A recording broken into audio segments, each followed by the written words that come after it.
Chapter 4 structure of the atom में। इस chapter में हम पढ़ेंगे distribution of electron in various shell. इसमें ये पढ़ेंगे बोरबरी स्कीम क्या है, स्ट्रक्चर इलेक्ट्रॉनों के डिस्ट्रीब्यूशन का बोरबरी स्कीम क्या है, और हम पढ़ेंगे कि वैलेंसी इलेक्ट्रॉन क्या होते हैं, और ये भी देखेंगे आइसोटोप और आइसोबार क्या होते हैं, उनकी उपयोगिता क्या है, उनके यूज क्या है, बहुत सारे चीज़ें हैं। पिछले वीडियो में हमने देखा था एटम के तमाम तरह के मॉडल देखे थे, रदरफोर्ड मॉडल, बोर्स मॉडल, और अब हम देखेंगे इलेक्ट्रॉनों का डिस्ट्रीब्यूशन एटम में कैसे होता है। तो हम जानते हैं कि इलेक्ट्रॉन के पीछे में पढ़ चुके हैं कि इलेक्ट्रॉन के सेंटर में न्यूक्लियस होता है जिसमें प्रोटॉन और न्यूट्रॉन होते हैं, बाहर इलेक्ट्रॉन घूमते हैं। तो बाहर इलेक्ट्रॉन किस तरह से घूमते हैं, तो इसके लिए बोरबरी ने एक स्कीम बनाया। बोरबरी, दो साइंटिस्ट हैं बोर और बरी, इन्होंने एक स्कीम दिया जिसके अनुसार इलेक्ट्रॉनों का डिस्ट्रीब्यूशन समझाया गया है। इन्होंने क्या किया कि जो एटम के चारों बाहर की तरफ जो भी ऑर्बिट है उनका नाम दिया KLM या KLMN करके, या उनका जो है नाम 1 2 3 करके दिया, और उनको केक सेल को हम नंबर होता है 1, इसी तरह से L को 2, M को 3, N को 4। तो इस तरह से इनके नाम को KLMN दिया, और क्या समझाया कि the filling of electron in atom is done in according 2n²। मतलब 2n² के किसी एटम में इलेक्ट्रॉन जो है 2n² के हिसाब से भरते हैं। n क्या है, नंबर ऑफ द ऑर्बिट है। यदि n बराबर, यहाँ दिखा गया कि n बराबर 1 है, तो इलेक्ट्रॉनों की संख्या 2 × 1², तो ये हो जाता है 2 × 1², और 2 ही आएगा 2। तो पहले ऑर्बिट में 2 इलेक्ट्रॉन्स हो गए। इसी तरह से n बराबर 2, यानी 2 × n², फार्मूला यही याद रखेंगे 2n²। तो 2n² में n बराबर 2 रखेंगे तो ये आएगा 8। तो दूसरे ऑर्बिट जो यहाँ बनेगा उसमें 8 इलेक्ट्रॉन होंगे। 8 इलेक्ट्रॉन टोटल इनकी सीट होती है। तीसरे में इसी तरह से 2 × 3² 18, चौथे में 2 × 4², तो 16 2 32। तो 32 इलेक्ट्रॉन्स जो है हमारे इसमें 4 ऑर्बिट में दिखाए गए हैं। यहाँ पर पहले ऑर्बिट में अगर हम कहें तो 2 इलेक्ट्रॉन्स की सीट होती है, दूसरे ऑर्बिट में 8, तीसरे में 18, और चौथे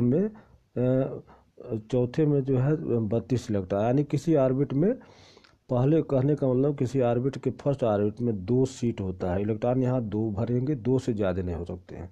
दूसरे में 8 से ज़्यादा नहीं हो सकते हैं, 8 इलेक्ट्रॉन इसमें जगह जगह भरे रहोगे। तीसरे में कितना गिनती किया गया था, 18। तीसरे में 18 से ज़्यादा नहीं हो सकते। चौथे में 32, यानी इतनी सीट होती हैं। ऐसे 2n² के हिसाब से इनकी संख्या, इलेक्ट्रॉनों का इसमें सीट की संख्या बताएगी कि कितने सीट इसमें रह सकते हैं। लेकिन डिस्ट्रीब्यूशन की और भी शर्तें हैं। वो शर्त क्या है, एक तो है कि किसी इलेक्ट्रॉनों की जो ऑर्बिट में संख्या होती है 1 में 2, पहले सेल में या पहले ऑर्बिट में 2, दूसरे में 8, तीसरे में 18, चौथे में 32 हो सकती है। लेकिन दूसरा कंडीशन क्या है कि outer number of the shell can not hold more than 8 electron.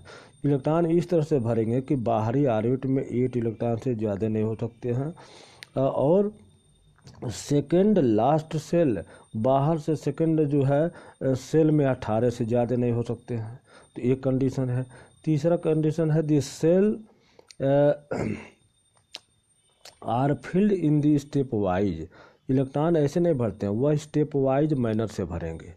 Step wise manner कहने का मतलब कि इलेक्ट्रॉन जो accommodated in given shell unless given shells are completely field.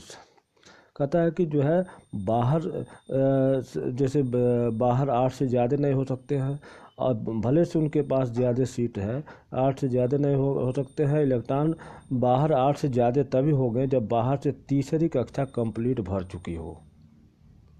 तो इसमें हम 3 पॉइंट याद रखते हैं बोरबरी डिस्ट्रीब्यूशन में। एक तो इलेक्ट्रॉन हम याद रखेंगे किसी ऑर्बिट में इलेक्ट्रॉनों की संख्या 2n² होती है, 2n² के अनुसार डिस्ट्रीब्यूट होते हैं।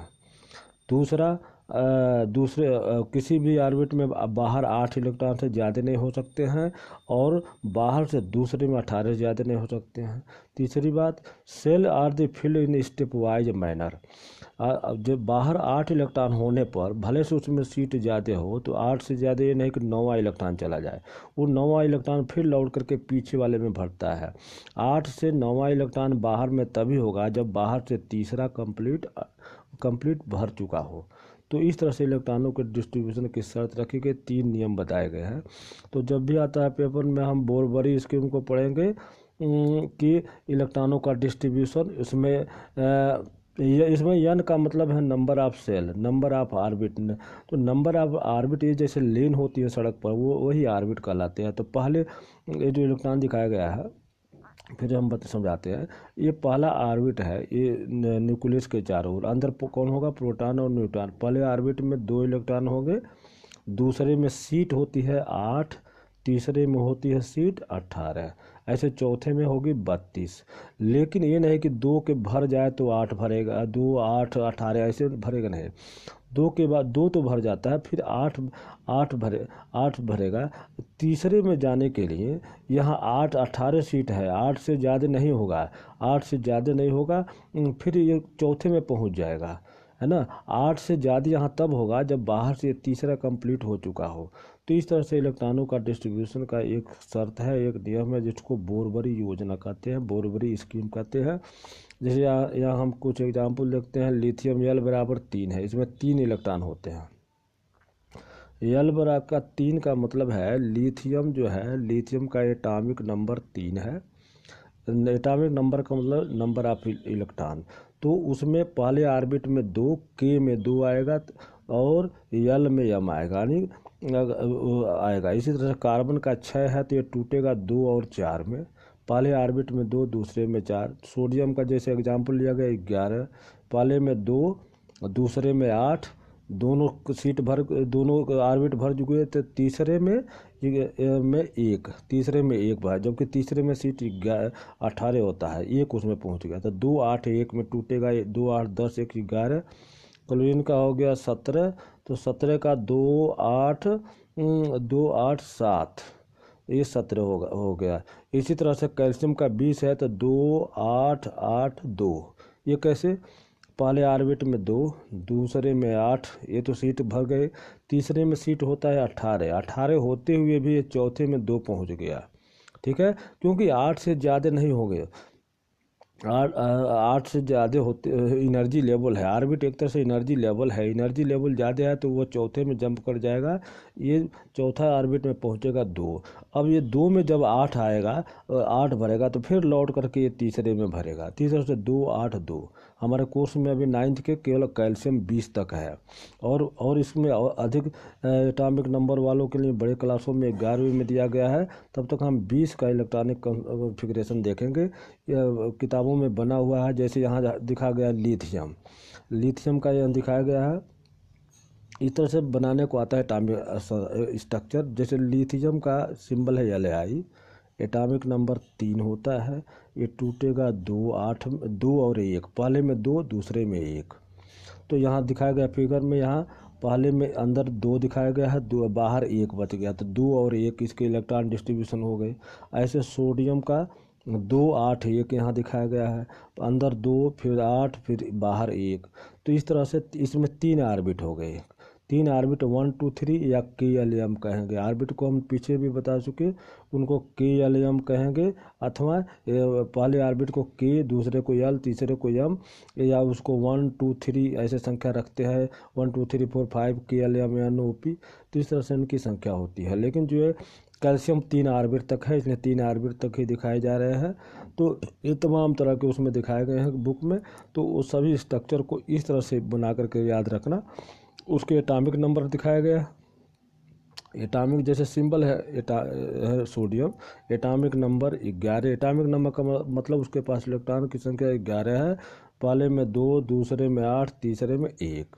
कैल्शियम में 17 है तो 2 8 10 और लास्ट में 7, तो 2 8 7 हो गए। कैल्शियम में ऐसे 20 है तो 2 8 8 2। तो इस तरह से इलेक्ट्रॉनिक कॉन्फ़िगरेशन होते हैं।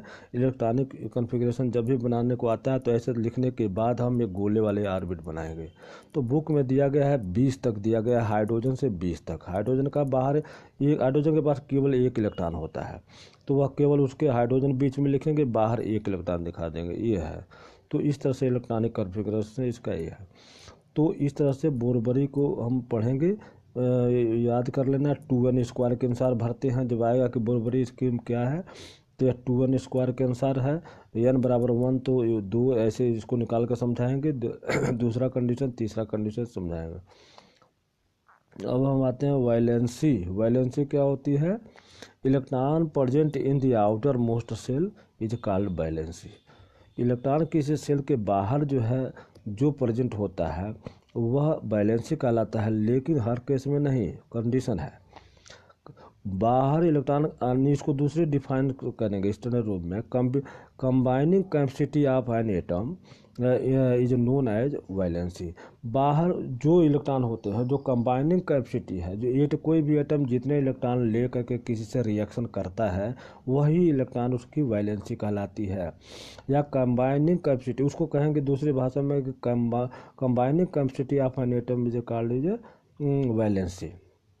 अब इसमें हम देखते हैं कि बाहर, हम पीछे पढ़ चुके हैं कि बाहर आउटर ऑर्बिट में 8 से कभी नहीं ज़्यादा नहीं हो सकता है, चाहे सीट जितना ही हो। किसी भी सेल में एटम में चारों तरफ किसी भी सेल में 8 से ज़्यादा नहीं हो सकता है। तो वैलेंसी का मतलब 8 के भीतर ही हम ढूंढेंगे। तो पहला, अगर इलेक्ट्रॉन की संख्या 4 से कम है, अगर बाहर किसी के इलेक्ट्रॉन की संख्या 4 से कम है तो वो हम कहेंगे उसका इलेक्ट्रॉन वैलेंसी, जैसे मान लो किसी के बाहर 3 है तो हम कहेंगे उसके बाहर उसकी वैलेंसी 3 है, +3 है, प्लस में कहेंगे। अगर 2 है बाहर इलेक्ट्रॉन तो हम, जैसे कैल्शियम का हम देखे थे 2 है, तो कैल्शियम की वैलेंसी, जैसे कैल्शियम का आया था Ca2 8 8 2, बाहर 2 इलेक्ट्रॉन है तो हम इसकी वैलेंसी कहेंगे +2। जिसके सोडियम का 2 8 1 था तो बाहर इसकी 1 है तो हम इसकी कहेंगे वैलेंसी 1, ठीक है। लिथियम का 2 और 1 है तो बाहर इसकी 1 है तो कहेंगे वैलेंसी 1। 4 से कम है तो कोई दिक्कत नहीं, हम 4 से कम है तो उसकी कह देंगे कि वैलेंसी यही है। लेकिन 4 से अगर ज़्यादा है, जैसे किसी के पास 4 से ज़्यादा इलेक्ट्रॉन है तो हम उसको 8 से घटा लेंगे। जैसे किसी के बाहर 5 इलेक्ट्रॉन है, जैसे नाइट्रोजन, नाइट्रोजन का होता है 7 टोटल इलेक्ट्रॉन, ये 2 और 5 में टूटता है, तो ये बाहर 5 इलेक्ट्रॉन है तो इसकी वैलेंसी 5 नहीं होगी, यह वैलेंसी होगी 8 - 5, मतलब 3। इसकी वैलेंसी हो जाएगी, इसकी वैलेंसी 3 होगी, -3। इसको -8 में से घटा करके, जब 4 से ज़्यादा इलेक्ट्रॉन होंगे तो हम 8 में से घटा कर लेंगे, यानी E > 4 valency is equal to 8 - number of electron. कहने का मतलब, अगर किसी भी बाहर जो है, किसी भी सेल में बाहर 8 से ज़्यादा इलेक्ट्रॉन नहीं होते हैं। अगर उसमें बाहर 4 इलेक्ट्रॉन है तो उसकी वैलेंसी +4 भी हो सकती है, -4 भी हो सकती है, ठीक है। जैसे कार्बन के सी का जो है बाहर 2 और 4 होते हैं, जैसे कि इसकी वैलेंसी 4, कभी कभी -4 भी हो जाती है क्योंकि ये 8 के हाफ में है। अगर किसी के बाहर 8 इलेक्ट्रॉन है तो उसकी वैलेंसी 0 होगी। जैसे आर्गन के बाहर 8 होता है, आर्गन का 10 है तो 2 और 8, तो इसकी वैलेंसी 0। 0 वैलेंसी का मतलब न्यूटन है, नो रिएक्शन है करेगा, कैपेसिटी इसकी रिएक्शन करने की नहीं है, तो कैपेसिटी इसकी, रिएक्शन की कैपेसिटी इसकी 0 है, कंबाइनिंग कैपेसिटी 0 है। जिसके बाहर 8 इलेक्ट्रॉन है वो एक्टिव, कहेंगे कि इसका एक्टिव पूरा है, वो किसी से रिएक्शन नहीं करेगा। जिसके पास 8 से कम इलेक्ट्रॉन है वो रिएक्शन करेगा, या तो इलेक्ट्रॉन देगा या तो इलेक्ट्रॉन लेगा। इलेक्ट्रॉन कौन देता है? जिसके पास 4 से कम इलेक्ट्रॉन है वो इलेक्ट्रॉन देने की कोशिश करता है। जिसके पास 4 से ज़्यादा इलेक्ट्रॉन है बाहर, वो इलेक्ट्रॉन लेने की कोशिश करता है। ये हम पिछले चैप्टर में बता चुके हैं। आयनिक बॉन्ड में अगर किसी के, जैसे यहाँ देखो सोडियम के बाहर जो है 1 इलेक्ट्रॉन दिखाया गया 2 8 1, तो यह हमेशा 1 इलेक्ट्रॉन देने की कोशिश करेगा, इसलिए इसकी वैलेंसी +1 कहलाएगी। ऐसे क्लोरीन के बाहर 2 8 7 है, इसके बाहर 7 है, तो हमेशा वो अपना एक्टिव 8 बनाने के लिए बाहर 1 इलेक्ट्रॉन लेने की कोशिश करेगा, तो -1 करेंगे। तो इस तरह से आयनिक बांडों में समझाया गया था कि जो इलेक्ट्रॉन देता है वो प्लस वैलेंसी में मानी जाती है, जो लेने की टेंडेंसी है उसको माइनस मानी जाती है।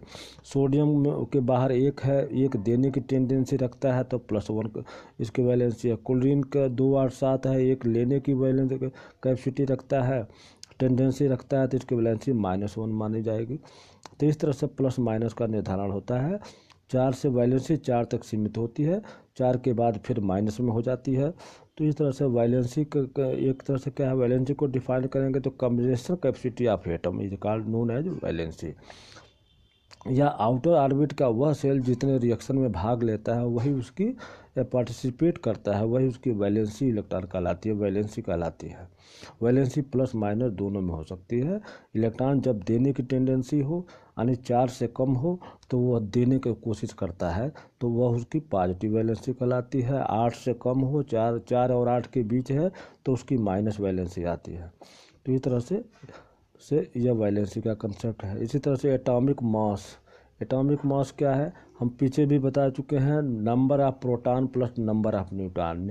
हम जानते हैं कि प्रोटॉन न्यूट्रॉन कहाँ रहते हैं, न्यूक्लियस में रहते हैं। प्रोटॉन और न्यूट्रॉन, प्रोटॉन पर प्लस होता है, न्यूट्रॉन पर 0 कुछ नहीं होता है। तो प्रोटॉन की संख्या को ही हम कहेंगे प्रोटॉन की संख्या को एटॉमिक नंबर कहेंगे। दोनों के सम को कहेंगे एटॉमिक मास। दोनों का वजन कितना है, किसी एटम का वेट जो है न्यूक्लियस पर डिपेंड करता है। प्रोटॉन और न्यूट्रॉन कितना है वही उसका मास कहलाता है। तो P+N, प्रोटॉन की संख्या प्लस N है एटॉमिक मास। और प्रोटॉन की संख्या, केवल प्रोटॉन की संख्या जितना अंदर होता है उतना ही इलेक्ट्रॉन बाहर होता है न्यूट्रल एटम में। तो प्रोटॉन की संख्या ही इलेक्ट्रॉन की संख्या के बराबर होती है एक न्यूट्रल इलेक्ट्रॉन में, तो वही एटॉमिक नंबर कहलाएगा। तो किसी में प्रोटॉन की संख्या, जैसे सोडियम में यानी में 11 इलेक्ट्रॉन होते हैं, तो हम कहेंगे इसका एटॉमिक नंबर 11 है, ठीक है। और इसका एटॉमिक मास 23 होता है। मास में न्यूट्रॉन जुड़ जाएगा, लेकिन ऐसे 11 प्रोटॉन है, 11 इलेक्ट्रॉन है। तो इलेक्ट्रॉन या प्रोटॉन की संख्या, एटॉमिक नंबर, दोनों प्रोटॉन और न्यूट्रॉन को प्रोटॉन की संख्या में जोड़ेंगे तो एटॉमिक मास कहलाएगा। तो एटॉमिक मास और एटॉमिक के नंबर के आधार पर हम देखेंगे आइसोटोप क्या होते हैं। यहाँ 2 चीज़ बहुत इंपॉर्टेंट है, आइसोटोप और आइसोबार, जिसका डेली लाइफ में बहुत यूज है। आइसोटोप क्या होते हैं, तो आइसोटोप क्या कहलाते हैं। Isotope are the atoms same element, ये सेम एलिमेंट के ऐसे एटम होते हैं जिनके सेम एटॉमिक नंबर होता है लेकिन डिफरेंट एटॉमिक मास होता है। आइसोटोप का डिफिनेशन है, isotope are the atoms of the same element having same atomic number and different atomic mass. मतलब आइसोटोप जैसे यहाँ हम कहेंगे सेम एटॉमिक नंबर और डिफरेंट एटॉमिक मास। जैसे हाइड्रोजन के 3 आइसोटोप बताए होते हैं, एक 1H1 लिखा गया, दूसरा 1H2, तीसरा 1H3। तो पहले वाले का 1H1 का नीचे एटॉमिक नंबर लिखा, सबका एटॉमिक नंबर 111 है। एटॉमिक मास 1, पहले का 1, दूसरे का 2, तीसरे का 3। तो एटॉमिक मास यहाँ डिफर हो गए। तो हम इस तरह देखें कि हाइड्रोजन की 3 कैटेगरी होती है, एटॉमिक मास 1 वाला, एटॉमिक मास 2 वाला, एटॉमिक मास 3 वाला। तो एटॉमिक मास 1 वाले का सिंबल 1 लिखते हैं, इसका नाम प्रोटियम। एटॉमिक मास 2 वाले को सिंबल 1H2 लिखते हैं, इसका नाम ड्यूटेरियम। एटॉमिक नंबर 3 वाले का 1H3 लिखते हैं, इसका नाम ट्राइटियम। तो protium, deuterium, tritium isotope hydrogen के 3 आइसोटोप माने गए हैं। प्रोटियम में केवल न्यूट्रॉन नहीं होता है, इसमें न्यूट्रॉन आ जाने की वजह से, एक न्यूट्रॉन आ जाने की वजह से हाइड्रोजन का एटॉमिक मास 2 हो गया। इसमें 2 न्यूट्रॉन आ जाने की वजह से एटॉमिक मास 3 हो गया। तो इनमें न्यूट्रॉन होता है, प्रोटियम में न्यूट्रॉन नहीं होता है, ये याद रखना कि इसमें न्यूट्रॉन नहीं है प्रोटियम में, 1H1 में। इसी तरह से क्लोरीन के 2 आइसोटोप हम बताए गए हैं, एटॉमिक नंबर नीचे लिखा जाता है 17, 17 दोनों के एटॉमिक नंबर सेम है, 17 equal to 17। Atomic mass different है, पहले वाले का 37, दूसरे वाले का 35। यहाँ कहने का मतलब दो तरह के क्लोरीन प्रकृति में पाए जाते हैं नेचर में, और दोनों के एटॉमिक नंबर सेम है, यानी इलेक्ट्रॉन प्रोटॉन उसमें सेम है, केवल एटॉमिक मास डिफरेंट है। एक में एटॉमिक मास प्रोटॉन न्यूट्रॉन जोड़ने पर 35 हो जाता है, एक में 37 हो जाता है। तो हम कहेंगे कि ये दोनों आपस में आइसोटोप हैं, ये दोनों आइसोटोप हैं। नंबर सेम होते हुए, एटॉमिक नंबर सेम होते हुए इनका डिफरेंट मास हो जाता है, तो ये आइसोटोप कहलाएंगे। अब अगर ये आइसोटोप है तो इनके यूज भी बहुत सारे हैं, इनके बहुत यूज है। एक तो जैसे यूरेनियम है, यूरेनियम का न्यूक्लियर रिएक्टर में काम आता है, बम बनाने में, एटम बम के में काम आता है। दूसरा, इनका ट्रीटमेंट ऑफ द, जैसे कोबाल्ट एक ऐसा कोबाल्ट का जो आइसोटोप है वह जो है कैंसर के इलाज में यूज होता है। आयोडीन का जो आइसोटोप है वह गोइट्री मतलब घेंघा रोग के इलाज में आयोडीन की का आइसोटोप यूज होता है। तो यह इलाज में भी यूज होते हैं, एटम में न्यूक्लियर एनर्जी में यूज होते हैं, न्यूक्लियर रिएक्टर बनाए जाते हैं। तो इस तरह से जो है आइसोटोप के यूज बताए गए हैं, मेडिकल लाइन में भी और एटम बम बनाने में भी यूज होते हैं। तो आइसोटोप जब भी पूछेगा, बहुत पूछता है, कई बार पूछा गया है आइसोटोप क्या है, तो हम कहेंगे कि atom of the same element having same atomic number but difference atomic mass. ठीक ही उसके उल्टा आइसोबार है, same atomic mass but different atomic number. जैसे आइसोबार क्या है, isobar are the atom of the those elements, या डिफरेंट एलिमेंट होते हैं। आइसोबार डिफरेंट एलिमेंट, जैसे यहाँ दिखाया गया आर्गन का सिंबल है AR, नीचे 18 एटॉमिक नंबर, 40 एटॉमिक मास।